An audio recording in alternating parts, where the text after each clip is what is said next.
Many centuries ago, our people traveled to this accursed continent. We return to reclaim our lost relics.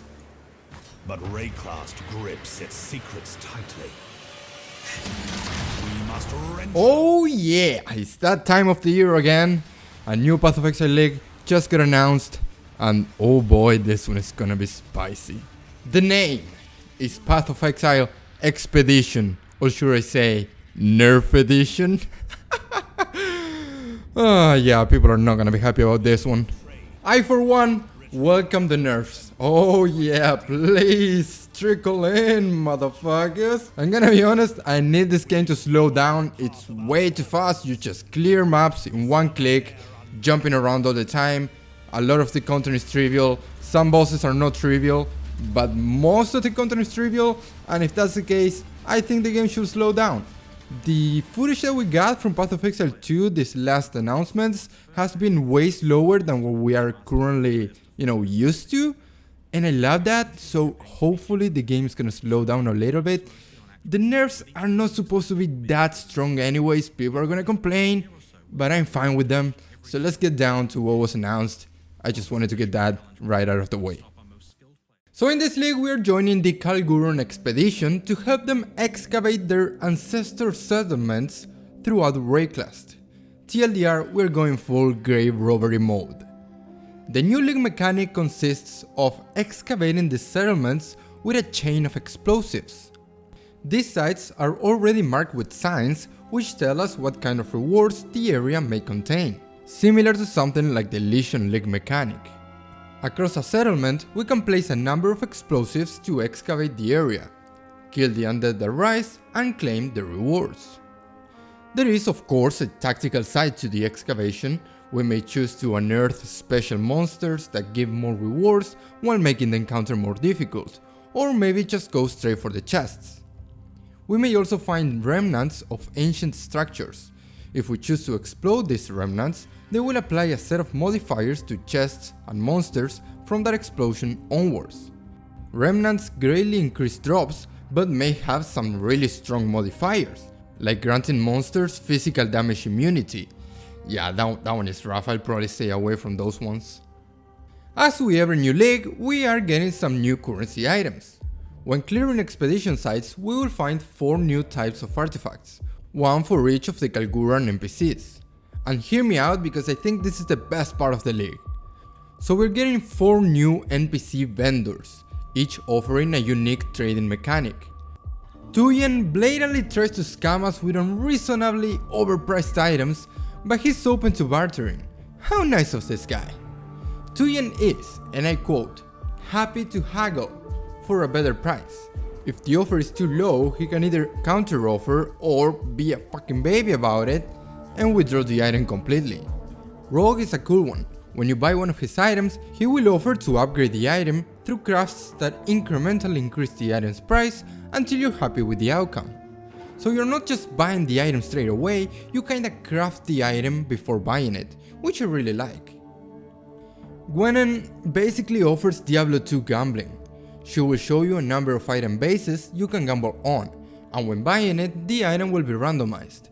It could be absolute dog shit, or it could be a freaking headhunter. Who knows? Gambling is good, right kids? Danig is the leader of the group and offers currency for vendor rerolls, artifacts, and logbooks. Along with this new mechanic, we're getting the Expedition Locker. This is essentially this league's stash tab. For free! Yay! The affinity system will now also work for lockers. So while interacting with your stash, you can control-click an item in your inventory and it will be automatically moved to whichever league locker it belongs. Freaking great!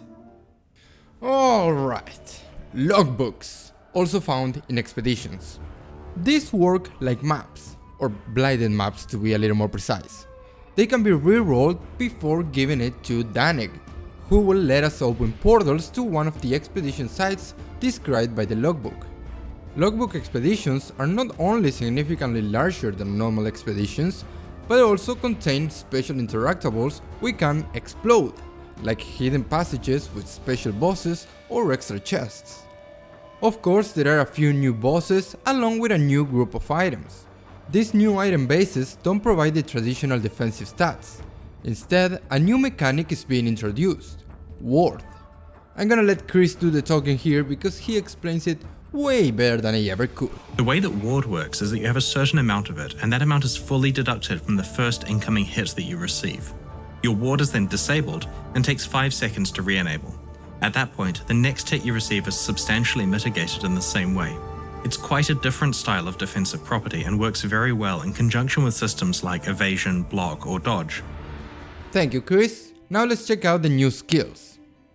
This time around, instead of focusing on a specific playstyle, GGG said, you know what, fuck it. We are releasing 19 new skill gems, covering the entire build spectrum. From melee to totems to spells, if you ever found it hard to decide your starter build for a new league, enjoy being the most undecisive person in the world for the next week, because every single new skill looks so fucking awesome! I don't want to go over each of them, it will take way too long, but here are some of the coolest ones. Earthbreaker support summons totems that use slam skills. Behead support supports strike skills and is basically a budget headhunter, stealing one rare monster modifier for 20 seconds with a chance to refresh it. If you play Destiny 2, then this skill will remind you of a certain exotic weapon. Stone Rain sets up pylons of lightning damage to create a powerful AoE.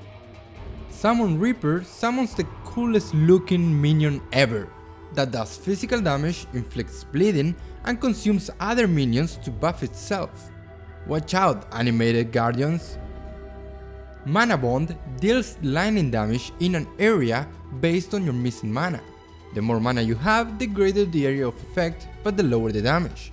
So while mapping, you probably want your mana to stay high for that extra AoE, but when it comes to boss fights, missing mana will give you extra damage and you don't really care about the area of effect.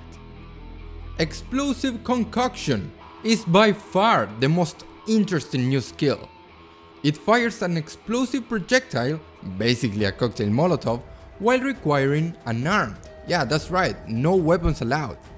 And Pathfinders rejoice, because this skill will consume 3 charges of Sapphire, Topaz and Ruby flasks to deal extra cold, lightning or ignite damage respectively. I'm telling you, this skill is something else. Again, there are 19 new skills in total, check them out before planning your league starter, because they all look sick. Okay, game balance changes, aka PoE is, for the most part, way too easy. And I absolutely agree with GGG here that it's about time for some nerfs. I know, you love blasting through maps at max speed, one-shotting the entire screen with no regards whatsoever for tactical gameplay or engaging fights. Trust me, I enjoy that too. There is something special in mindlessly farming maps, it's a zen-like experience. The power fantasy PoE allows players to reach is awesome. But enough power creep is enough, and I'm all about tuning it a bit down, or at least delaying that power level for a little bit longer. The current one-shot or be one-shotted meta might be fun to play for a while, but I personally find it boring after a few hours. I'm not saying turn the game into a snooze fest, but I could do with a somewhat more methodical combat experience. So yeah, in order to slow the game down, we're gonna need some nerfs. And oh boy, are the nerfs coming. First and foremost, GGG is looking to rebalance the campaign's difficulty, starting this league with the rework of Act 1, so expect a greater challenge right from the beach. With subsequent updates, the rest of the campaign is also planned to be incrementally tuned. The Flask system is getting some changes. GGG is trying their best to discourage piano flasking, instead pushing players to use flasks in a more methodical manner. Flask effects are being rebalanced, some buffs but mostly nerfs. For example, flasks that remove ailments and provide ailment immunity now only provide immunity if the ailment was removed. So no more pre-freeze immunity. Let's put the reaction time to a test. Also, Flask Charges are now generated slower. No idea how much that will affect the spamming, guess we'll have to test it out. The interesting part comes in the form of two new currencies, the Enkindling and the Instilling Orbs.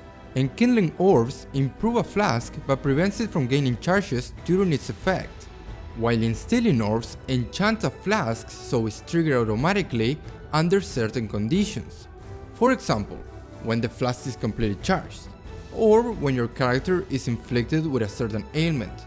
So we can effectively set up flasks to instantly remove ailments automatically. Do keep in mind that this system is supposed to be an endgame thing, so I doubt the new orbs will be easy to get. And if nerf is what we wanted! Wait, that was just me? The nerfs is what we get! Support gems that focus exclusively on damage are being nerfed across the board and brought in line with other utility gems. Trigger skills will now actually take their mana cost from your mana pool, so no more bypassing mana cost. The most popular movement skills like Smoke Mine, Flame Dash and Dash are being nerfed to be more in line with other movement skills. So after dropping this insane amount of nerfs, there was only one thing GGG could do to soften the blow and get the community excited for something else. It's Royale. That's right, this is not a drill. In case you didn't know, as an April Fool's joke, back in 2019, a Battle Royale mode was made available for a couple of days. And now it's coming back, but for real this time.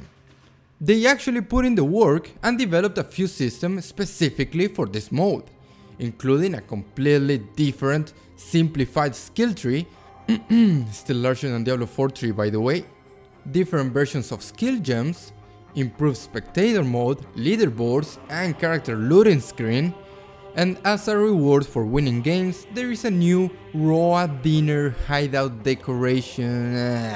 Who cares about that shit? Royale is already available.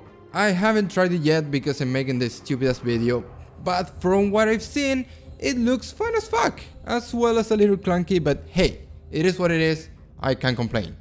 So that's it for the reveal. Now it's time for theory crafting and waiting for the development manifesto and patch notes that we enjoy reading so much. I'm playing Royale, of course. I have already given my thoughts on some of the new changes. I like the direction they seem to be taking here. As Chris himself said in the reveal, I think it's a better option to gradually make this sort of changes instead of reworking the game completely when pathofexile 2 releases and risking missing the mark too hard. So anyways, I'm out of here. Thanks for your time. Goodbye.